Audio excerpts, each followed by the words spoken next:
মহানগর নামক গ্রামে পূজা তার চাচি কামিনীর সঙ্গে থাকত। কামিনীরও একটি নিজের মেয়ে ছিল, তার নাম ছিল সান্ধিয়া। আর পূজা দেখতে একটু কালো ছিল, তাকে কেউ পছন্দ করত না। ওদিকে কামিনীর মেয়ে সান্ধিয়া দেখতে খুবই সুন্দরী ও ফর্সা ছিল, আর তার সৌন্দর্যের প্রতি অহংকারও ছিল প্রচুর। বাড়ির সবাই পূজার কালো রঙের সাথে নিজেদেরকে কম্পেয়ার করত ও পূজাকে ছোট করত। এসব নিয়ে পূজা খুবই কষ্টে ছিল। পূজার তাদের দেওয়া কষ্ট সহ্য করা ছাড়া আর কোনো উপায় ছিল না। পূজা সান্ধিয়ার সঙ্গে একই স্কুলে লেখাপড়া করত। সান্ধিয়া একেবারে পছন্দ করত না যে পূজা তার স্কুলে পড়ুক। এজন্য সান্ধিয়া বিরক্ত হয়ে তার মায়ের কাছে অভিযোগ করলো। মাম্মি মাম্মি, এটা তুমি কি করেছো? এই কালির কয়লা পূজাকে আমি বাড়িতেই সহ্য করতে পারি না, এরপরে আবার স্কুলে দিয়েছো। তুমি জানো না কালো মানুষকে আমি দেখতে পারি না? আর আমার বান্ধবীরা যদি জানে ও আমার কাজিন, তাহলে আমার কতটা ইনসাল্ট হবে বলো। সান্ধিয়া মামনি, তুমি তো জানো ওই কালো বান্ধবীকে আমিও তো পছন্দ করি না। ওকে দিয়ে তো সারাদিন বাড়িতে চাকরানির মতোই কাজ করায়, তবুও তোমার বাবা যে শোনে না, কি করার আছে? আল্লাহ জানে যে বাবা ওর মধ্যে কি পেয়েছে। সান্ধিয়া, তুই ওকে চাচাতো বোন মনে করতে যাবি কেন? ও চাকরানি, তুই চাকরানি মনে কর। আর 2 ক্লাস পরে ও কি না বা হতে পারবে, পড়ুক না কেন, তোর আব্বু তো শোনে না। আচ্ছা ঠিক আছে মাম্মি, আমি তোমার কথা মেনে নিলাম। এরপর আমি দেখছি যে চাকরানির বাচ্চা চাকরানি পূজাকে কি করা যায়। পূজা ও সান্ধিয়া দুইজনে একসঙ্গে স্কুলে গেল। স্কুলে যাবার পরে সান্ধিয়ার কিছু বান্ধবী পূজাকে দেখে অনেক হাসাহাসি করলো আর বলল, আরে আরে সান্ধিয়া, তুই কার সাথে স্কুলে এসেছিস? দেখে তো মনে হচ্ছে কালো বান্দর কোনো জাদুকর সার্কাস খেলার জন্য মনে হয় নিয়ে এসেছে। আমার হাসিটা থামছে না রে। ফ্রেন্ডসরা, তোমরা কি জানো আমার বাবার কেমন স্বভাব? আমার বাবা অনেক নরম ও দয়ালু মনের, বুঝলে? আর এ হচ্ছে আমার বাড়ির কাজের মেয়ে। আমার বাবা ওই কাজের মেয়ের প্রতি দয়া করে তার মেয়েকে স্কুলে ভর্তি করে দিয়েছে। ওর মায়ের তো সামর্থ্য নেই ওকে লেখাপড়া শেখানোর, বুঝলি? আমারও তো ওকে একেবারে পছন্দ হয় না। তোরা কি জানিস না যে কালো মানুষ আমার চোখের বিষ? তবুও বাবার খুশিকে টিকিয়ে রাখার জন্য আমি সহ্য করে আসছি। সান্ধিয়া, ওকে তুই যখন সাথে করে এনেছিস তখন এক কাজ করিসনি কেন? ওর মুখে গাবলা গাবলা পাউডার মাখিয়ে দে আর অনেক ভালো ব্র্যান্ডের লিপস্টিক ঠোঁটে লাগিয়ে দিস, নইলে মনে হচ্ছে কালো কাওয়া। শোনো, তোমরা স্কুলে এসেছো লেখাপড়া করার জন্য নাকি মানুষকে নিয়ে মজা করার জন্য? বলো, আমি কালো এতে আমার কি দোষ? যদি তোমরা কালো হতে আর তোমাকে নিয়ে কেউ এরকম করতো, তাহলে তোমাদের কেমন লাগতো বলো? পূজা এভাবে তাদেরকে উত্তর দিল ঠিকই, কিন্তু তার মনের মধ্যে দুঃখ রয়ে গেল। স্কুলের বেঞ্চের এক কোণে বসে সে অনেক জোরে জোরে কাঁদতে লাগলো। স্কুল ছুটির পরে পূজা বাড়িতে চলে আসলো আর ঘরের এক কোণে বসে তার মা বাবাকে স্মরণ করে খুবই কান্না করতে লাগলো। এদিকে পূজা মনের দুঃখে কান্না করছিল, ওদিকে সান্ধিয়া পূজার রুমে এসে বলল, এই যে কালো বান্ধবী, তোকে নিয়ে স্কুলে গেলাম। স্কুলের ছাত্রছাত্রীরা তোকে সবাই কি বললো? এতে কি তোর কোনো লাজ শরম হয়েছে নাকি আবারও স্কুলে যাবি? তার চেয়ে আমি তোকে পরামর্শ দিই, শোন, তোর আর স্কুলে যাওয়ার প্রয়োজন নেই। লেখাপড়া করে তোকে চাকরি দেবে কে? দেখতি তো বান্ধবীর মতো। তুই আজ থেকে বাহিরেও যাবি না, বাড়ির ভিতরে থাকবি আর ঘরের কাজ করবি, ঠিক আছে? সান্ধিয়া, বাহিরের মানুষ তো আমাকে নিয়ে মজা করে, তার সঙ্গে তুমিও কেন এরকম করো? তুমি তো আমার নিজের চাচাতো বোন, তুমি তো আমার দিকে সাপোর্ট করতে পারো, তাই না বলো? বাহিরের লোকজন আর তুমি যতই আমাকে নিয়ে ঠাট্টা করো, আমি লেখাপড়া কখনোই ছাড়বো না। আমি আমার পড়াশোনা চালিয়ে যাব। হতে তো পারে যে বড় হয়ে আমি একদিন অনেক বড় অফিসার হয়েছি। স্বপ্ন স্বপ্ন দেখতে থাকো। স্বপ্ন দেখতে তো আর টাকা লাগে না। এটা মনে রাখিস যে তোর স্বপ্ন স্বপ্নই থেকে যাবে, কখনো তা বাস্তবে রূপ ধারণ করবে না। এরপরে পূজা সেখান থেকে রাগ করে চলে গেল ও ঘরের কাজ করতে লাগলো। ঘরের সমস্ত কাজ কাম সেরে সে পড়াশোনা করতে বসলো। পূজা খুবই মন দিয়ে পড়াশোনা করত। কিছুদিন পরে পরীক্ষার রেজাল্ট বের হলো। পূজা অনেক ভালো নম্বর পেয়ে পাস হলো। পূজার টিচার পূজার উপরে খুবই খুশি হলো ও পূজার অনেক প্রশংসা করলো। ওদিকে সান্ধিয়ার উপর খুবই রেগে গেল আর বলল, পূজা, তুমি তো মন দিয়ে লেখাপড়াই করো না, সব সময় মেকআপ আর ফ্যাশন নিয়ে আছো। এটা প্রতিষ্ঠান, এখানে পড়াশোনার দাম, এখানে তোমার সাজুগুজুর কোনো মূল্য নেই। ভালো করে পড়ালেখাতে মন দাও, নইলে আমি তোমার বাবার কাছে তোমার সম্পর্কে অভিযোগ করব বলে দিলাম। টিচারদের এরকম অপমানের কারণে সান্ধিয়া একেবারে রেগে আগুন হয়ে গেল। সে পূজার প্রতি খুবই রেগে গেল ও তার প্রতিশোধ দেওয়ার জন্য উঠে পড়ে লাগলো। সে তার বান্ধবীদেরকে বলল, কাঞ্চন, দেখেছিস ওই কালো বান্ধবীর জন্য আমাকে কতটা অপমান হতে হলো। আমি এমন এক কাজ করব যে সারা জীবনের জন্য ওর যেন মনে থাকে। সান্ধিয়া ও তার বান্ধবী কাঞ্চন দুইজনে মিলে একটি প্ল্যান করলো। পরের দিন যখন পূজা স্কুলে আসলো তখন সে পূজাকে বলল, পূজা, আমার বান্ধবীর বোনের কাছে অনেক সুন্দর একটি ক্রিম আছে। ওই ক্রিমটা লাগালে তোমার কালোটা অনেকটা দূর হয়ে যাবে আর তোমার দাগও থাকবে না। তুমি এটা ব্যবহার করে দেখতে পারো। কাঞ্চন, হঠাৎ করে আমাকে ভালোবাসতে শুরু করলে? বুঝতে পারলাম না, নাকি আমাকে কষ্ট দেওয়ার জন্য কোনো প্ল্যান তৈরি করে রেখেছো মনে মনে? বলো তো। উফ, না না পূজা, তুমি যেটা মনে করছো সেটা নয়। আসলে আমি তোমাকে হেল্প করতে চাই আর আমিও তোমার কাছ থেকে হেল্প নিতে চাই। তুমি লেখাপড়ায় অনেক ভালো না, তুমি আমাকে সাহায্য করবে? আমি তোমার সঙ্গে ফ্রেন্ডশিপ করতে চাই পূজা। তুমি তো সান্ধিয়ার বান্ধবী। যদি সান্ধিয়া এসব জানে যে তুমি আমার উপকার করতে চাচ্ছ আর আমার বান্ধবী হতে চাইছো, তাহলে তো সান্ধিয়া তোমার উপরে রাগ করবে। পূজা, তুমি এ নিয়ে ভেবো না, আমি ওকে সামলে নিব, ওকে বোঝাবো। তুমি বলো, তুমি কি সেই ক্রিমটা নিতে চাও? আমি কি আনবো তোমার জন্য? আচ্ছা ঠিক আছে, তুমি যদি সত্যি বলে থাকো তাহলে আমার জন্য এনো, আমি একবার ব্যবহার করেই দেখি। পরের দিন কাঞ্চন সেই ক্রিমটি নিয়ে আসলো আর পূজাকে বলল, পূজা, এই যে নাও আয়ুর্বেদিক ক্রিম। এটা তুমি প্রতিদিন ঘুমানোর সময় লাগাবে, দেখবে আস্তে আস্তে তোমার কালো রং দূর হয়ে গেছে আর মুখের দাগগুলো থাকবে না। পূজা বিশ্বাস করে সেই ক্রিমটি কাঞ্চনের কাছ থেকে নিল। সে বাড়ি চলে গেল স্কুল ছুটির পরে। যখন রাত্রি হলো সে মুখে সেই ক্রিমটি লাগিয়ে ঘুমিয়ে পড়ল। পরের দিন সকালে যখন পূজার ঘুম ভাঙলো, পূজা আয়নাতে তার চেহারায় দেখলো তার চেহারা আগের চেয়েও অনেক বেশি খারাপ হয়ে গেছে। পূজার চেহারার দাগ আরো অনেক বড় বড় হয়ে গেছে, আরো বিশ্রী হয়ে গেছে তার চেহারা। পূজা স্কুলে গিয়ে কাঞ্চনের কাছে গিয়ে বলল, কাঞ্চন, তুমি এটা কি করেছো? দেখো তো আমার মুখটা আরো বেশি খারাপ হয়ে গেছে। খারাপ হয়েছে তো কি হয়েছে, আগে থেকে তো তুমি বিশ্রী ছিলে। আর তাছাড়া এটা আমি করিনি, এটা হচ্ছে সান্ধিয়ার প্ল্যান। পূজার বাচ্চা, কালো বান্ধরিয়া, তোকে আমি প্রতিশোধ দিয়ে ছাড়বো মনে মনে ফোন করেছিলাম, আমি সেটাই করেছি। তুই আর কখনো আমার স্কুলে যাবি না। পূজা অনেক কষ্ট পেল আর সে কান্না করতে করতে বাড়ি না ফিরে গিয়ে জঙ্গলের মধ্যে গেল। জঙ্গলের মধ্যে বসে খুবই কান্না করতে লাগলো। সে সময় একটি পরী প্রকট হয়ে গেল আর বলল, পূজা, তুমি কান্না করো না, আমি তোমার দুঃখ সম্পর্কে সব জানি। আমি তোমাকে সাহায্য করতে চাই। এই যে নাও জাদুর পাউডার ও লিপস্টিক। এই পাউডার লাগানোর সঙ্গে সঙ্গে তুমি দেখতে অনেক সুন্দরী হয়ে যাবে, আর এই লিপস্টিক লাগানোর সঙ্গে সঙ্গে তোমার কালো ঠোঁট গোলাপি হয়ে যাবে। এই জাদুর পাউডার ও লিপস্টিক তোমাকে সব সময় সাহায্য করবে, সকল বিপদ আপদেও রক্ষা করবে। পরীর দেওয়া লিপস্টিক ও পাউডার পেয়ে পূজা খুবই খুশি হলো। সেগুলো নিয়ে পূজা বাড়িতে চলে আসলো। বাড়িতে এসেছে তার মুখে ও ঠোঁটে জাদুর দেওয়া পাউডার ও লিপস্টিক লাগালো। লিপস্টিক ও পাউডার লাগানোর সঙ্গে সঙ্গে পূজা দেখতে খুবই সুন্দরী হয়ে গেল। পরের দিন যখন পূজা স্কুলে গেল তখন তাকে দেখে সবাই অবাক হয়ে গেল। সান্ধিয়া তো হিংসে জ্বলে যাচ্ছিল। অবশেষে সান্ধিয়া পূজার কাছে এসে বলল, এই ফকিনীর বাচ্চা, বল কি হয়েছে? তুই মুখে কি লাগিয়েছিস? তুই আমার থেকেও বেশি সুন্দরী হলি কি করে?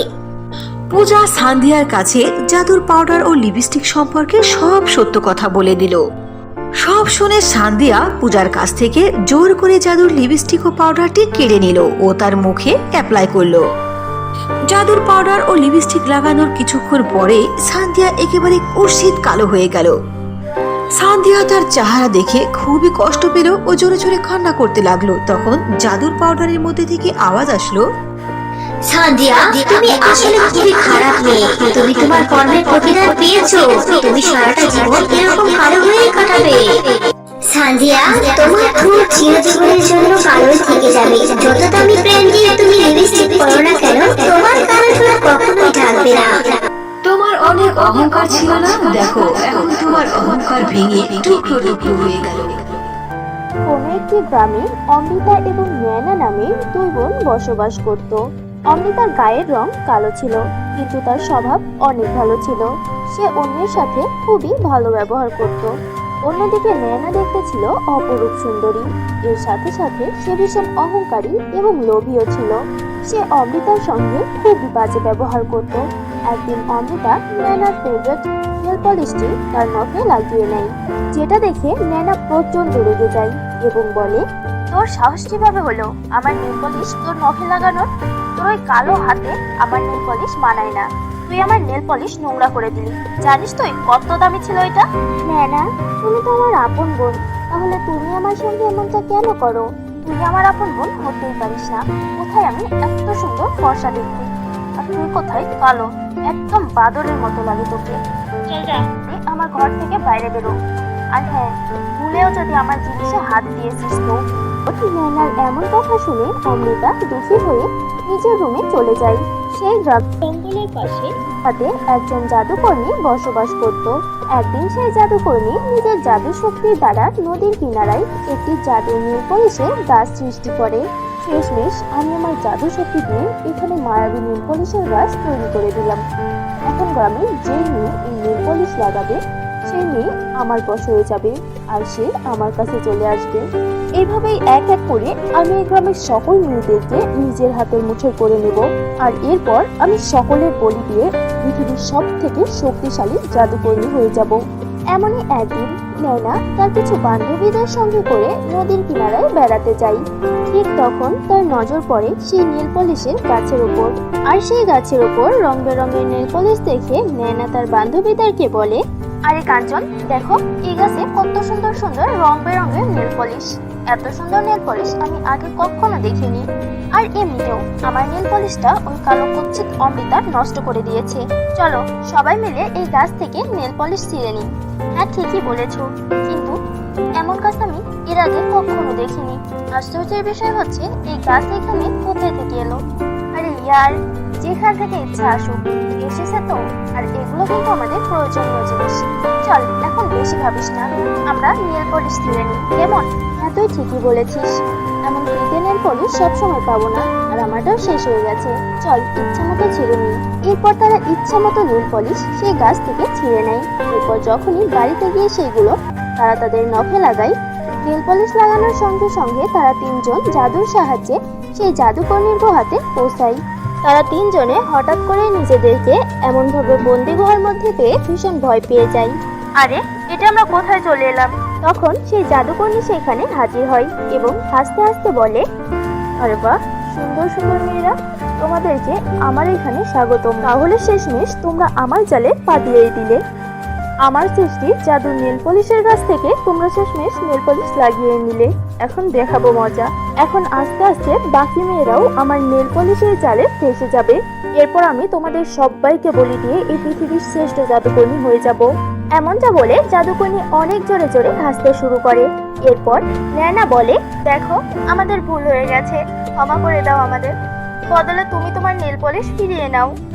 না, আমি তোদেরকে ছাড়বো না, তোদেরকে আমি বলি দেবো।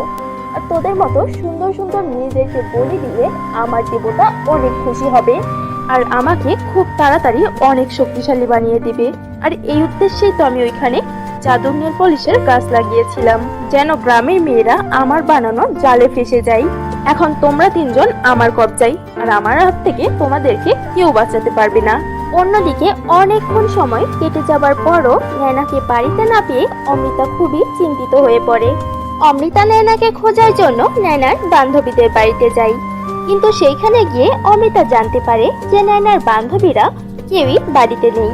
অমৃতা এই বিষয়টা নিয়ে খুবই চিন্তিত হয়ে পড়ে এবং তার বোন নয়নাকে খুঁজতে খুঁজতে নদীর পাড়ে চলে আসে। তখন হঠাৎ করেই তার নজর পড়ে সেই নেল পলিশের গাছের ওপর। সেই গাছটিকে দেখে অমৃতা ভীষণ চমকে যায় এবং ভাবতে শুরু করে, আরে এটা আবার কেমন গাছ? এর উপর রং বেরঙের নেল পলিশ লাগানো। আজ পর্যন্ত তো আমি কোথাও এমন গাছ দেখিনি। কালকে যখন আমি এই দিক দিয়ে এসেছিলাম তখন তো এখানে এই গাছটা ছিল না। তাহলে রাতারাতি হঠাৎ করেই এই গাছটি এখানে এলো কিভাবে? এর মধ্যে কোনো ঝামেলা নেই তো? অমৃতা এমনটা ভাবছিল।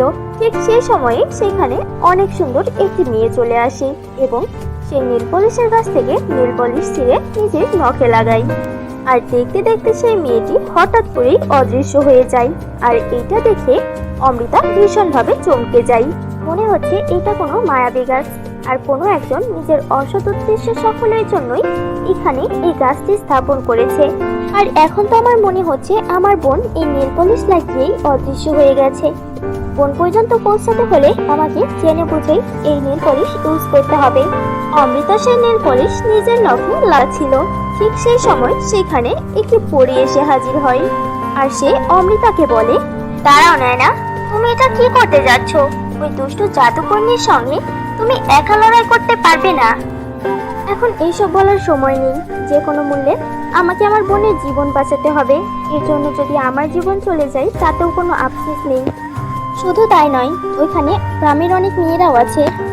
অমৃতা, তুমি খুবই ভালো একটা মেয়ে, আর তোমার বোন তোমার সঙ্গে খুবই বাজে ব্যবহার করেছে, কিন্তু তুমি তোমার বোনকে অসম্ভব ভালোবাসো। এর কারণে নিজের জীবন বিপদে ফেলে নিজের বোনকে বাঁচানোর চেষ্টা করছো। কিন্তু তুমি জানো না ওই জাদুকর্ণী ঠিক কতটা ভয়ঙ্কর। ও গ্রামের সুন্দর সুন্দর মেয়েদেরকে বলি দিয়ে সব থেকে শক্তিশালী জাদুকর্ণী হতে চাই। এর কারণে আমি তোমাকে এই জাদুর ছাই দিচ্ছি। ওইখানে যেই তুমি জাদুকর্ণীর শরীরে এই জাদুর ছাই লুকিয়ে লুকিয়ে ছিটিয়ে দিও। এই জাদুর ছাই ওর শরীরের স্পর্শে আসলেই ও ভস্ম হয়ে যাবে। এরপর অমৃতা সেই জাদুর ছাই নিজের কাছে লুকিয়ে নেয় এবং সেই জাদুর নীল পলিশের কাছ থেকে এত নীল পলিশ ছিঁড়ে নেয় এবং সেটা নিজের নখে লাগিয়ে নেয়। আর চোখের পলকেই সেও সেই জাদুকর্ণীর গুহাতে পৌঁছে যায়। আর সে জাদুকর্ণীকে ডাকতে শুরু করে, দুষ্ট জাদুকর্ণী, আমার সামনে আই। আমি জানি যে তুই আমার বোন এবং বাকি গ্রামের মেয়েদেরকে এইখানে বন্দি করে রেখেছিস। তোর ভালো এইটাতেই হবে যে ওদের সবাইকে ছেড়ে দে, নয়তো তোর সাথে কিন্তু ভালো হবে না। তখন জাদুকর্ণী হাসতে হাসতে সেখানে এসে উপস্থিত হয়। তুই আমার কিচ্ছু করতে পারবি না। তুই তো একটা সাধারণ মেয়ে, আর আমার কাছে জাদুর শক্তি আছে। আর আমি খুব তাড়াতাড়ি সব মেয়েদের বলি দিয়ে অনেক শক্তিশালী হয়ে যাব। আমি তোকে কখনোই এটা করতে দিব না, দুষ্টু জাদুকর্ণী। তোর উদ্দেশ্যে আমি তোকে কখনোই সফল হতে দিব না। অমৃতার এই কথা শুনে জাদুকর্ণী তাচ্ছিল্যের হাসি হাসতে শুরু করে। আর এই সুযোগেই অমৃতা সেই জাদুর ছাই বের করে জাদুকর্ণীর ওপর ছিটিয়ে দেয়। জাদুর ছাই পড়তে জাদুকর্ণীর গায়ে জ্বালা করতে শুরু করে এবং তার গায়ে আগুন ধরে যায়। আর সে চিৎকার করতে শুরু করে, আরে এটা কি হচ্ছে? আমার গায়ে আগুন ধরে গেল কিভাবে? আরে কেউ বাঁচাও আমাকে। এটা বলে জাদুকর্ণী চিৎকার করতে থাকে। আর চোখের পলকে জাদুকর্ণী পুড়ে একদম ছাই হয়ে যায়। জাদুকর্ণী মারা যেতেই সকল মেয়েরা জাদুকর্ণীর কারাগার থেকে মুক্তি পেয়ে যায়। এরপর সকল মেয়েরা অমৃতাকে ধন্যবাদ জানায়। ন্যানাও তার কাজের জন্য অনেক পস্তায় এবং সে অমৃতার কাছ থেকে ক্ষমা চায়। অমৃতা, আমার সোনা বোন, আমাকে ক্ষমা করে দাও। আমি সবসময় তোমার গায়ের কালো রং নিয়ে তোমার সাথে মজা করেছি, কিন্তু তুমি আমাকে কত ভালোবাসো। আমাকে খুঁজতে খুঁজতে তুমি তোমার জীবন বাঁচিয়ে রেখে এইখান পর্যন্ত চলে এসেছো, আর আমার জীবন বাঁচিয়েছো। সত্যি তুমি এই পৃথিবীর সব থেকে ভালো একটা বোন। এটা বলে ন্যানা অমৃতাকে জড়িয়ে ধরে। এরপর অমৃতা, ন্যানা এবং বাকি সকল মেয়েরা খুশি হয়ে নিজেদের বাড়িতে ফিরে আসে। জাদুকর্ণীর মৃত্যুর পর সবকিছু ঠিক হয়ে যায় আর সবাই হাসি খুশিতে বসবাস করতে শুরু করে। কোনো একটি গ্রামে অমৃতা এবং ন্যানা নামে দুই বোন বসবাস করত। অমৃতার গায়ের রং কালো ছিল, কিন্তু তার স্বভাব অনেক ভালো ছিল। সে অন্যের সাথে খুবই ভালো ব্যবহার করত। অন্যদিকে ন্যানা দেখতে ছিল অপরূপ সুন্দরী। এর সাথে সাথে সে ভীষণ অহংকারী এবং লোভীও ছিল। সে অমৃতার সঙ্গে খুবই বাজে ব্যবহার করত।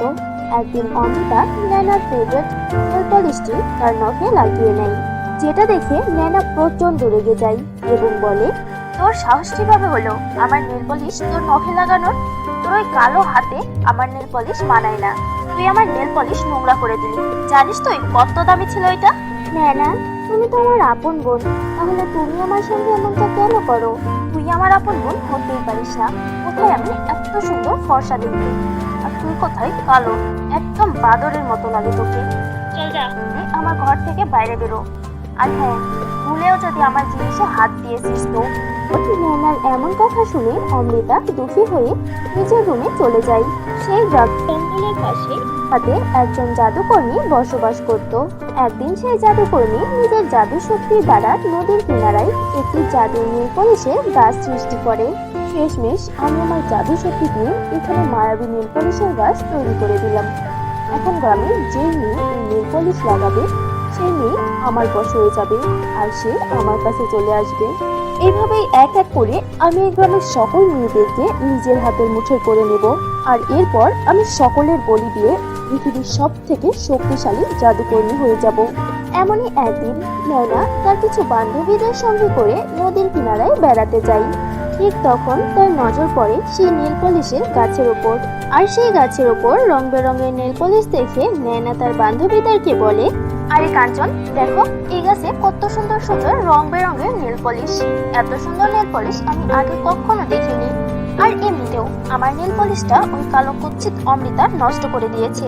চলো সবাই মিলে এই গাছ থেকে নীল পলিশ ছিঁড়ে নিই। হ্যাঁ, ঠিকই বলেছো, কিন্তু এমন গাছ আমি এর আগে কখনো দেখিনি। আশ্চর্যের বিষয় হচ্ছে এই গাছ এখানে কোথায় থেকে এলো। আরে ইয়ার, যেখান থেকে ইচ্ছা আসুক এসেছে তো। আর এগুলো কিন্তু আমাদের প্রয়োজনীয় জিনিস। চল এখন বেশি ভাবিস না, আমরা নেল পলিশ ছিঁড়ে নিই, কেমন? হ্যাঁ, তুই ঠিকই বলেছিস, এমন ফ্রিতে নেল পলিশ সবসময় পাবো না, আর আমারটাও শেষ হয়ে গেছে। চল ইচ্ছা মতো ছিঁড়ে নিই। এরপর তারা ইচ্ছা মতো নেল পলিশ সেই গাছ থেকে ছিঁড়ে নেয়। এরপর যখনই বাড়িতে গিয়ে সেইগুলো তারা তাদের নখে লাগায়, নেল পলিশ লাগানোর সঙ্গে সঙ্গে তারা তিনজন জাদুর সাহায্যে সেই জাদুকর্মীর গুহাতে পৌঁছায়। তারা তিনজনে হঠাৎ করে নিজেদেরকে এমনভাবে বন্দি গুহার মধ্যে পেয়ে ভীষণ ভয় পেয়ে যায়। আরে, এটা আমরা কোথায় চলে এলাম?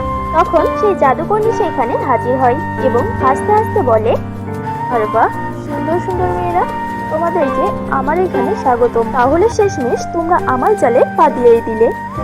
আমার সৃষ্টি জাদুর নেল পলিশের গাছ থেকে তোমরা শেষমেশ নেল পলিশ লাগিয়ে নিলে। এখন দেখাবো মজা। এখন আস্তে আস্তে বাকি মেয়েরাও আমার নেল পলিশের জালে ফেসে যাবে। এরপর আমি তোমাদের সবাইকে বলি দিয়ে এই পৃথিবীর শ্রেষ্ঠ জাদুকর্মী হয়ে যাব। এমনটা বলে জাদুকর্মী অনেক জোরে জোরে হাসতে শুরু করে। এরপর নয়না বলে, দেখো আমাদের ভুল হয়ে গেছে, ক্ষমা করে দাও আমাদের, বদলে তুমি তোমার নেল পলিশ ফিরিয়ে নাও। না, আমি তোদেরকে ছাড়বো না, তোদেরকে আমি বলি দেবো। আর তোদের মতো সুন্দর সুন্দর মেয়েদেরকে বলি দিয়ে আমার দেবতা অনেক খুশি হবে আর আমাকে খুব তাড়াতাড়ি অনেক শক্তিশালী বানিয়ে দিবে। আর এই উদ্দেশ্যেই তো আমি ওইখানে জাদুর নেল পলিশের গাছ লাগিয়েছিলাম, যেন গ্রামের মেয়েরা আমার বানানো জালে ফেসে যায়। এখন তোমরা তিনজন আমার কবজায়, আর আমার হাত থেকে তোমাদেরকে কেউ বাঁচাতে পারবে না। অন্যদিকে অনেকক্ষণ সময় কেটে যাবার পরও নয়নাকে বাড়িতে না পেয়ে অমৃতা খুবই চিন্তিত হয়ে পড়ে। অমৃতা নয়নাকে খোঁজার জন্য নয়নার বান্ধবীদের বাড়িতে যায়, কিন্তু সেইখানে গিয়ে অমৃতা জানতে পারে যে নয়নার বান্ধবীরা কেউই বাড়িতে নেই। অমৃতা এই বিষয়টা নিয়ে খুবই চিন্তিত হয়ে পড়ে এবং তার বোন নয়নাকে খুঁজতে খুঁজতে নদীর পাড়ে চলে আসে। তখন হঠাৎ করেই তার নজর পড়ে সেই নেল পলিশের গাছের ওপর। সেই গাছটিকে দেখে অমৃতা ভীষণ চমকে যায় এবং ভাবতে শুরু করে, আরে এটা আবার কেমন গাছ, এর উপর রং বেরঙের নেল পলিশ লাগানো। আজ পর্যন্ত তো আমি কোথাও এমন গাছ দেখিনি। কালকে যখন আমি এদিক দিয়ে এসেছিলাম তখন তো এখানে এই গাছটা ছিল না, তাহলে রাতারাতি হঠাৎ করেই এই গাছটি এখানে এলো কিভাবে? এর মধ্যে কোনো ঝামেলা নেই তো? অমৃতা এমনটা ভাবছিল। ঠিক সেই সময়ে সেখানে অনেক সুন্দর একটি মেয়ে চলে আসে।